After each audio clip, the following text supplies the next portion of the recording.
Alright guys, welcome back. You should have painted your animals yesterday using gradients, monochromatic color scheme. So last class, we talked about gradients, showing me some lights all the way to the darks. We picked one or two colors to paint just our animals, not our background or habitat. We custom mixed these colors in the tray, and we painted multiple layers of these colors on our animals. You should have letting it dry, put another area, looked at your reference photo, looked at shadows. Anywhere you had shaded should be painted darker, okay? So that's what we should have done. Today we're gonna work on our habitat.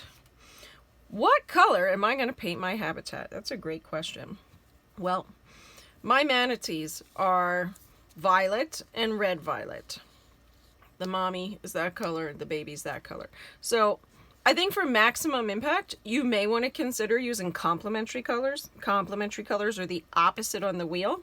So if I drove across my color wheel, that would mean I should use yellow and yellow-green. And that would certainly be very fantasy-like for my water that my manatees live in. You don't have to do that, but I think that is like a solution that artists use often to have good color contrast. So my mom is purple, so yellow would be the opposite, and yellow green. Okay, something to think about. Now, you should have your paint set, a tissue or napkin, and your glass of water half full.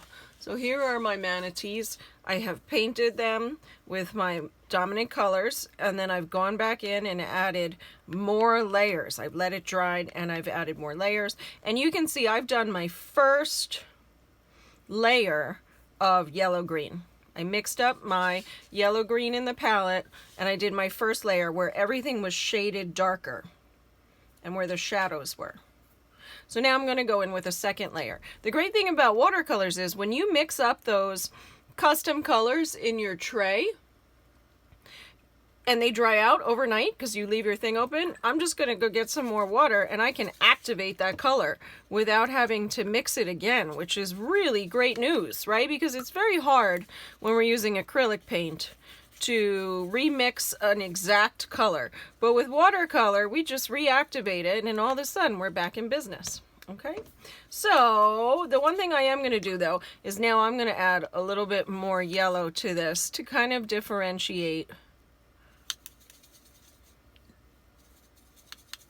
and give it a little bit more depth. Okay, I want it to be lighter. And then I also, I want it to be a lot lighter than the darker areas that I had painted where I had shaded with my pencil. So I'm going to add a lot more water so that when I paint it, it's less intense, okay?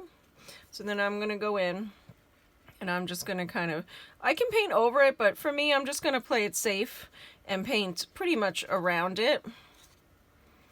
And I'm going to paint the rest of it. Now remember, the key to watercolor is layering.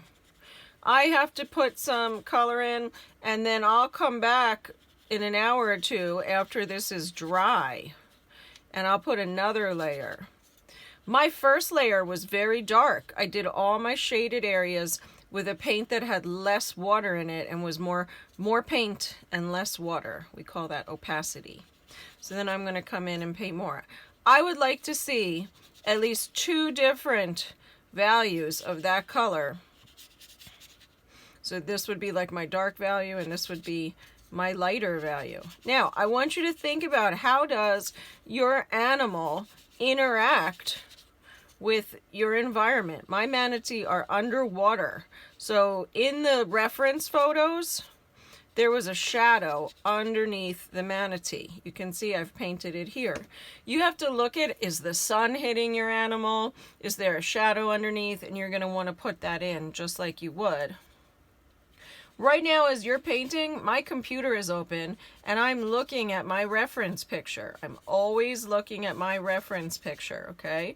One thing I've noticed in my reference picture is in the foreground or up front, things are much lighter. And as they go into the background, things are darker. So I'm going to take this very light value all the way up front here. And when I go in to paint here, I'm going to put a lot more paint in my water so that it's very darker in the background. Now, let me show you something I don't want you to do. If I go over what I already have, I kind of erase the color. So instead of painting over my darker values, I want you to paint around those dark values so that you don't erase them. Just kind of paint around. Now, I'm going to finish this area when you guys go. But here, it is a lot darker up here. So I'm going to put more paint or pigment in there when I go to paint around these areas so that the water shimmers are a little darker there. All right, so your objective today and tonight is to, if you haven't, finish drawing your habitat while looking at your reference photo, paint a dark layer of your habitat where all your shading is, let it dry, and then continue and finish painting. And then by midnight tonight, you have to upload a picture of your finished painted habitat. Tomorrow in class, I'm going to teach you how to boost the colors with crayons or colored pencils if you have them, or a pencil. Okay? Thanks so much. Bye.